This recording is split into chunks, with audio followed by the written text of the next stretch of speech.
Hey everybody, I'm Shanice. I'm a professional dancer from the Netherlands, and today I'm going to explain to you how you can pick the right dance classes for you. So I work as a performing dancer, dance teacher, and choreographer, and I have continued taking classes for the sake of training, also for the sake of networking and other things, including regular dance classes. So those are usually happening every single week. There's things like dance intensives, dance camps, stuff that happens maybe like once every few months or maybe even once a year, depending on how many times it's organized. I would say there are at least 5 things to take into consideration. First of them is your own schedule. You might think that, oh my gosh, like I would love to take that class and that class and that class, but if you can't make it because of work or because of other obligations, then it's not going to help you to keep thinking about going to places where you can't even be. This video is about dance classes. This video is not about, let's say, last minute auditions or, job offers. This is really about if you want to create a schedule for yourself that you want to, keep training again, or you want to pick it back up, then it's nice to focus on the things you can do from the get-go instead of trying to push things out of the way to make it possible. Number 2 is pick the dance style or dance styles that you want to train.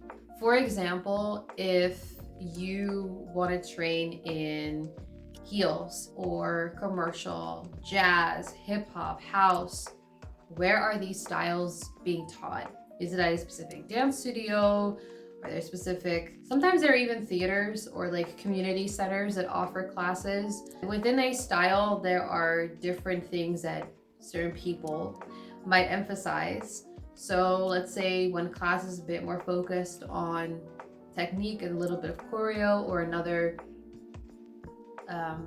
class is very much choreo oriented or maybe more industry related, then that also helps within your decision making. Instead of viewing every single hip hop class or every single heels class as the same, because every teacher will have a different approach. Number 3 is teacher. So when I think of teacher, obviously it's the person that you're taking class from. And with that comes a different approach to a specific style, because every teacher comes from a different dance background. They prioritize certain things more than others. The genres of music that they use in class can be completely different, and therefore the movement can be different. I think it's important that you feel respected and seen by your teachers, especially when you're a beginner in a style. You don't want to feel like somebody completely ignores you because you're not at the level where everybody else is at because they have been training with that teacher for years. I've had that in the past. It matters so much who you choose as a teacher, because oftentimes that person is the first or one of the first people that introduces you to something new, and then if they're not genuinely respectful, encouraging, and all that stuff, then it might actually decrease the amount of fun and the amount of fulfillment that you can get from a dance class. Not every dance class is supposed to be fun under the pretense of everything is happy and smiling, because sometimes it's just straight up challenging for the brain, for the body, for both. But to feel like your dance teacher genuinely wants you to succeed is not something that happens everywhere. So I would definitely take that into account. The 4th thing is location. And the location, with that I mean, is sometimes a teacher teaches at multiple places, sometimes even different cities. So not just, let's say, a few studios within the same city, but city A, city B throughout the week. It's a helpful thing to figure out if a certain studio is closer to home or closer to work, if you're going from work straight to the dance studio. The 5th thing is the budgeting, and I believe that this has really changed in the last 5 years, maybe 6 years. there has been a big surge in dance classes that are offered through pop-ups. And so these classes are more expensive than having a subscription at a dance studio, where you can either take 1 class a week, 2 classes, 3 classes, or unlimited. And when you add up everything, you can easily spend like 60 euros, maybe even 100 euros a month on classes. And in that sense, dance becomes something that's very expensive. And in a way, I do believe dance becomes less accessible as a result of that.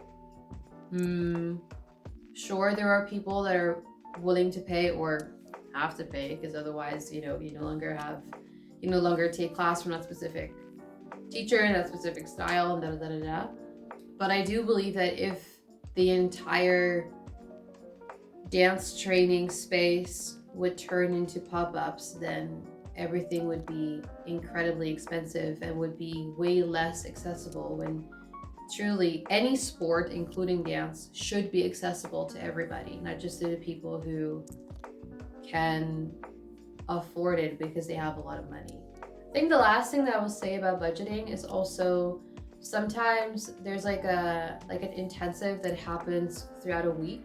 For example, in a few weeks' time, I'm going to a dance intensive. So I know that it is more affordable for me to go to a dance intensive that is taking place in my country instead of going somewhere that is abroad. I do have to commute, multiple times throughout the week. Down the line, it's still more affordable than constantly, going back and forth to another country, fly out to a different country or go by train or something. So yeah, really depending on your dance goal, which could be either consistency or something that doesn't take place that much anyway, and then boom, there's like an intensive happening or something. I would be very aware of, what helps. Keeping some money in the bank instead of spending everything. I don't know if this is also something in different countries, but for example, for Dutch dancers, there is something called WerktuigPPO. When you train for something that's like quite expensive, like a dance camp or something, you can apply at their website, fill in a form, and basically get 1/3 of the cost back, because they want to encourage creative freelancers like us to invest in their training. So maybe you can look into that. If you like this video, give it a thumbs up and subscribe to the channel, and I will see you in the next video. Bye bye.